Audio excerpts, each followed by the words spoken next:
Let's take a closer look at the DNT Optics Hydra HS225. DNT Optics contacted me a month ago in regard to taking a look at one of their Hydra thermal optics. So this was sent out to me for review with the understanding that I would either send it back in 30 days or agree to purchase it for a discounted price. 30 days is not a ton of time to get a really in-depth review on something like this. However, I did the best I could. Now, one thing to understand is my experience with this will be very unique to some others because I am out here in Arizona where it is 110 degrees during the day, and even at night it's still 100 degrees. So for those of you that are familiar with thermal optics, they utilize heat in order to view the image that you're seeing through the optic.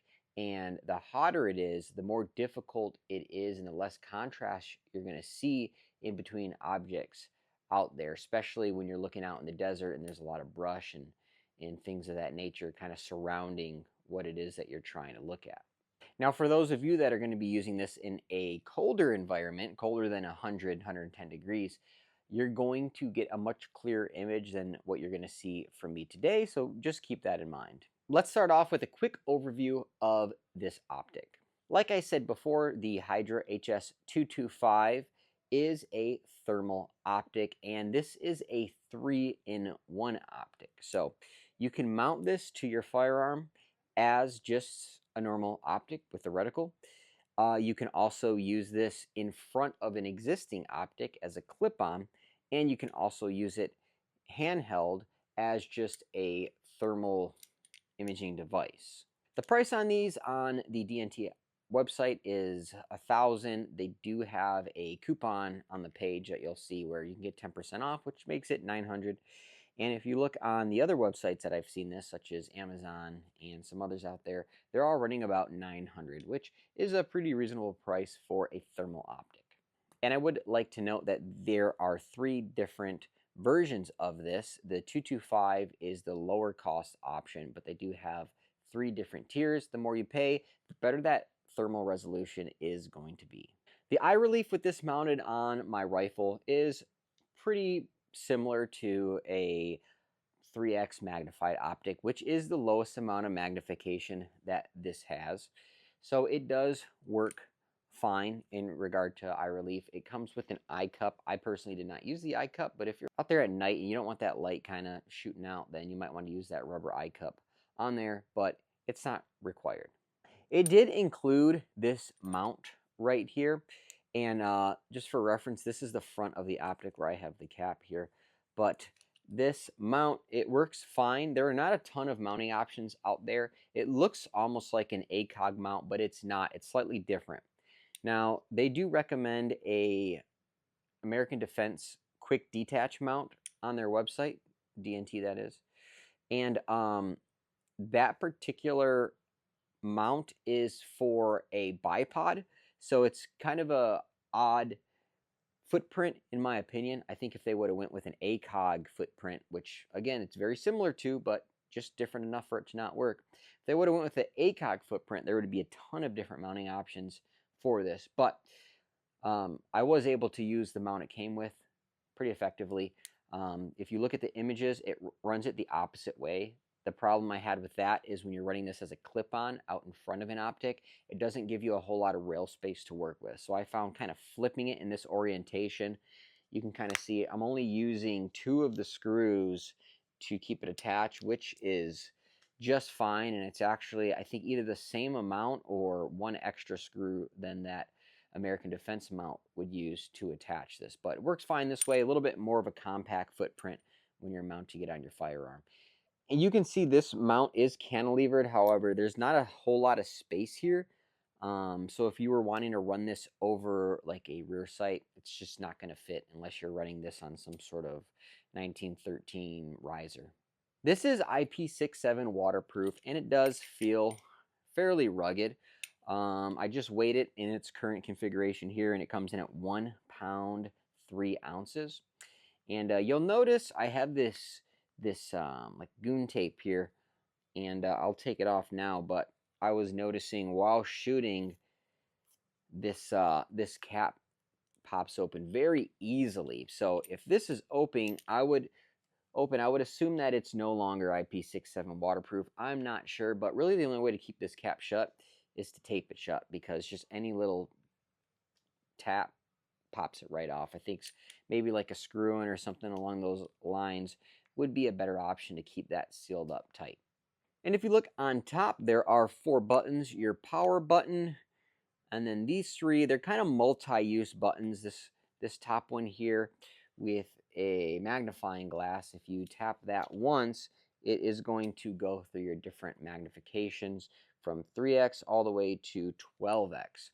The middle one here, it looks like it's kind of got a logo for settings, but if you tap that, it's going to switch through the different um, types of thermal images you have. It's got black hot, white hot, red hot, and iron hot, which we'll see in just a second here. And then finally on the bottom, there's a little camera, and you guessed it, if you tap that, it's going to start recording whatever is on your Hydra. Whatever it's seeing, or whatever you're seeing through it, the recorder is picking that up. The middle button here, if you hold it down, it goes into menu, and then we can use these other 2 buttons to kind of cycle through that menu. Now, one thing that I kept doing while shooting this is, while you're looking through here, you're kind of reaching up and trying to index the buttons, and sometimes you're not really sure if you're on the power button or which ones you're on. It would be nice if there was something to really separate the power button from these other ones. It does have these little notches in here, but they're the same height, if not just a little bit lower than the buttons themselves. So you really can't feel that. It's not separating them. So a little bit more of a tactile indicator would be nice in between the buttons on top here, because again, you're out at night, you're looking through here, you're just going by feel, and sometimes, I'd say a lot of the time, I was kind of hitting the wrong button. All right, let's go ahead and switch over to the onboard camera and take a look at what I'm seeing on the inside of this Optic.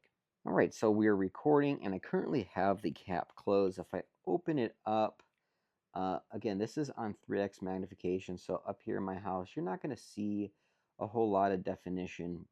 So I'll just go ahead and keep that cap closed.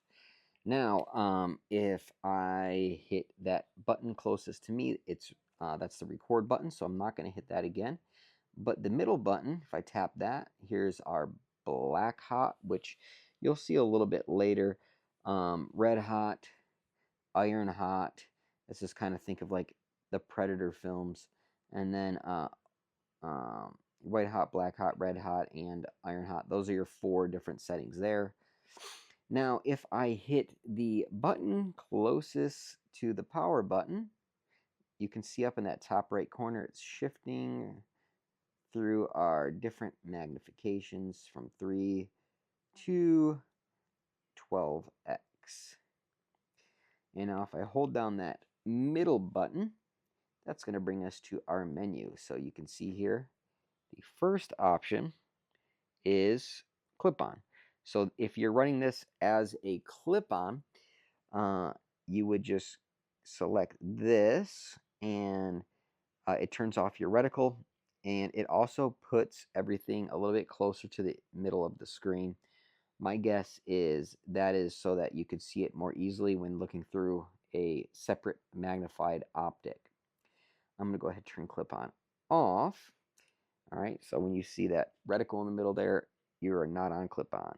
Connections, this is to hook up to your camera. Something to note with this plug on the side, if you have a Windows PC, you can plug right in, upload everything. If you don't have a Windows PC, for example, I have a Mac, the only way to get images from the Hydra onto my computer are to first transfer them to my phone using the DNT app, and then from that app, or from my phone, to the computer. So just something to note there. It did take a while to download all the videos off here. It took me probably an hour to get all of the stuff I recorded onto my phone to then put onto my computer. So this Wi-Fi option on here allows you to connect to the app and download what you need to download to that.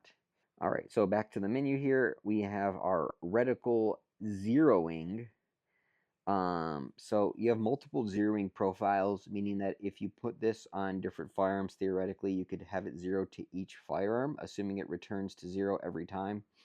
That's not something I necessarily tested, but you could theoretically do that. Now, what I didn't like about this zeroing is they have this one-shot zero option. However, I was not able to get that to work very well. I don't know if it was just too hot and not detecting what I was needing to detect, but suffice to say, uh, wasn't working for me. So I had to zero it the regular way. Now, unlike a normal optic that has your up, down, left, and right for windage and elevation, this has X and Y axis. Now, I'm not an engineer, so that can be a little confusing when you're out there at the range trying to zero this thing in a more traditional method. If you just need to go like 2 inches left, 1 inches up, this XY option on here, very confusing. It'd be nice if it just said left and right or up or down and just gave you adjustments in inches or whatever the case may be. I was able to get it zeroed, but it definitely, you're not able to dial this in quite as accurately as you would a traditional scope or optic or whatever the case may be. And this freeze here, all that does is when you select it, it'll freeze the image that's on your screen and allow you to move your optic to it.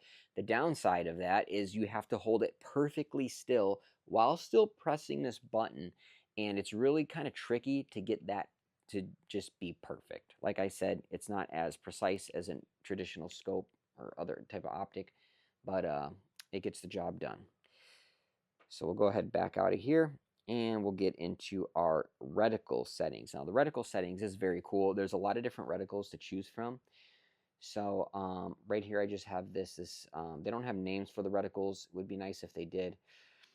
But you can see here I just have like these crosshairs with a dot, which I really like.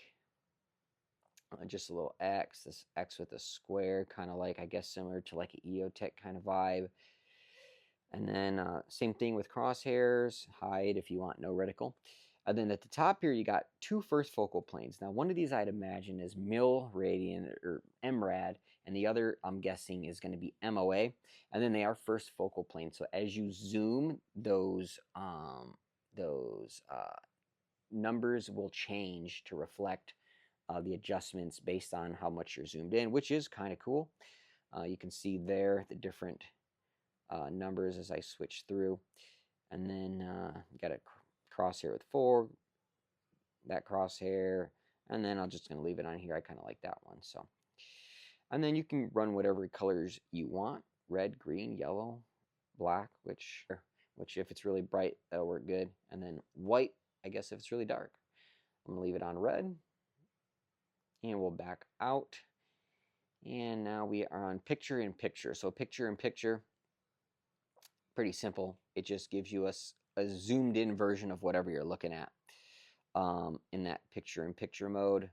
That's not something I used a whole lot there because I just really want the one picture, but I suppose it is a nice option. And then recoil activated recording. Basically, you can have this set up, especially if like you're hunting and you want to get video of your shots there. As soon as you shoot, it's going to automatically start recording as opposed to having to hit this button up here. So that's a pretty cool setting there. And then this image super resolution. So basically this artificially increases the quality of your image. For me, I found this a little bit distracting because as you're looking through there, it kind of just randomly shifts. And if you're trying to focus on something, like I said, it can be distracting. So I personally would prefer to run that off and just show me what I'm seeing and I'll make it work. Thermal image settings, you got a bunch of different settings here. Nuke is if your image is all jacked up, you can nuke it, and that's going to kind of clear it out. And then there's also, contrast, brightness, sharpness, all that good stuff. I did not have to play around with that too much. Function settings here, just different settings for your device itself. You can see here gyroscope. So when I'm off the menu, you'll see a gyroscope on the left and right there, and it detects how much your optic is canted left to right or up and down. If that's something I find that this doesn't really shoot far enough for that to matter a whole lot, or it doesn't, you can't really positively identify targets far enough for that to matter. But it's a interesting setting to have. And then your system settings here, as you can tell, I have not changed the time or date on mine, and all that other good stuff there. Scroll down to available storage. You can see it has about 24 gigabytes of total storage, and I have 18 gigabytes remaining with everything that I have on here. So not bad. If you're going out for a range session or a hunting trip, you should have plenty of storage for a day's worth of that, if not two. And that's about it as far as the onboard settings there. Not too difficult. The main thing is you just have to remember it's a long hold on this middle button here to select or to go back, and then up and down kind of like cycles up and down. That's pretty simple there. Power just turns it on, off and on, so you don't have to worry about too much there. Battery life on this is pretty good. It takes an 18650. It comes with 2 of them, so that's plenty to get you through your range session or hunting trip, whatever it might be. And you're also able to run a power pack if you really needed to, if you're going to be out there for an extended period of time. And as far as I understand, you're not able to charge the battery through this. This is only for that external power pack or hooking it up to a PC. Let's talk about my experience with this at the range. Day one, I took this out, did a zero with this at 100 yards. Again, the zero, a little tricky, kind of just having to, use that setting, the X and Y settings, and get the reticle where it's supposed to be on paper. But I was able to make hits at 100, no problem there. So I took it up to the long range bay. It's mounted on my 12.5-inch AR. Now, I would strongly recommend, if you are running this optic, to run some sort of normal red dot or some other type of optic that you can also utilize, especially if it's not just a hunting rifle. If it's just a hunting rifle, then this will probably be fine. But this does have its limitations, which we will get into, so it's going to be good. Like you can see, I have my offset little hollow sun on the rifle there, and that's a really good way to kind of make the rifle a little bit more of a universal tool. Now, the long-range bay that I had access to on this particular bay had targets set up to from about 180 to all the way out to 900 yards. All right, now DNT kind of recommends that this works best between 100 to 300 yards, and I would agree on that. Although it works pretty good even on a little bit closer distances. I think I have some videos I'll show in a little bit of shooting this at 50 yards. So the long range, running this as the primary optic there, at 180 yards, I can just make out my target, which was a steel plate. Now, I did use a spotting scope just to make sure or confirm the distance on some of these targets as so that I'm able to kind of relay the information. But at 180 yards, I was just able to identify that steel plate. As I went out a little bit further, I really had a hard time identifying targets or picking them up, especially, again, out in the Arizona desert. There's a lot of brush. It's a very kind of natural environment where I shoot out here in Arizona. If it was completely flat, I would be able to probably pick them up no problem. But other than that 180-yard target, I really was not able to identify and engage any of the other steels that were further out from that. Now, again, the temperature was 110 degrees, so as it gets hotter, that thermal imaging or that thermal optic has a really hard time with contrast between different objects because everything's just hot to it. So that sun's beating down, everything's hot. Of course, I tried all the different settings: white hot, black hot, red hot, predator, and for the most part, it's kind of like same all around. Everything's hot. It's hard to see. But again, 180, I was able to make hits. So that was my first experience with this out at the range. Now, I also tried running it as a clip-on. So I popped this on a different rifle that had a 126 Vortex Viper PST. Popped it right in front of there. switched it to clip-on mode, and with that, you really can't see what I was looking at because this obviously just records from what's in here. And when it's just sitting in front of an optic, you're not going to see the reticle that I'm looking at. So I was able to make those hits at 180, but same thing as it gets further out, really couldn't positively identify targets in order to effectively engage. Now, when you're running this as a clip-on, keep in mind, your optic is just looking really close at a digital screen, a digital image in the back of this. So again, you're going to have some limitations. You really have to be careful with the amount of zoom you're utilizing, and you have to be careful with the amount of zoom that this is utilizing there. As you adjust your optic, you may see a little more of an outline because inside of here is a square screen, not a round image like you're used to seeing through a scope. So you're kind of able to see the edges of that screen through your optic there. But overall, it worked pretty good. I ran my vortex on about, I'd say 1.5, just enough to kind of get rid of the black around the edges. And I had a pretty good picture of the digital screen inside of here. Now, because it was so hot, I wanted to give this thing the benefit of the doubt and try to take it out when it was a little cooler. So I did a night shooting session and brought out the DNT Hydra HS225, ran it on that same 12.5-inch rifle, and definitely had better results as far as image quality and resolution and contrast went. Now, this was on more of a controlled range area where I had a berm all around me, so I wasn't out there looking in the desert, so I couldn't see quite as far. But you can just see here as these images roll in that looking at my still target there, I'm able to see it very clearly. And closer up, you can even see when I'm shooting rounds in the dirt and on steel, you can see the heat from that more noticeably versus during the daytime when everything's hot. You shoot a target, you shoot paper, you're not really seeing that dot. And that's another thing just to add to the zeroing process is when you're looking through that thermal to zero the optic, it's when it's hot, you really can't see where your shots went. If it's cooler, then you can see those. You can easily put the reticle right where it needs to be and then make your adjustments. What I was having to do was I'd have to shoot my paper, check it with a spotting scope, in my head think like, all right, those rounds were right about here, and then move my reticle to right about where I thought those rounds were. So again, a little bit tricky as it's hotter out.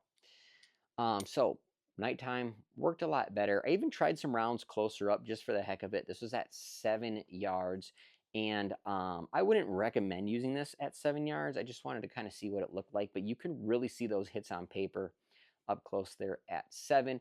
But again, a situation like this is where that offset red dot would definitely be the better choice to have. So if you are running this on a defensive carbine, I definitely recommend having that some sort of backup or offset red dot that you can use with white light or whatever you might have there to really make that rifle a versatile tool.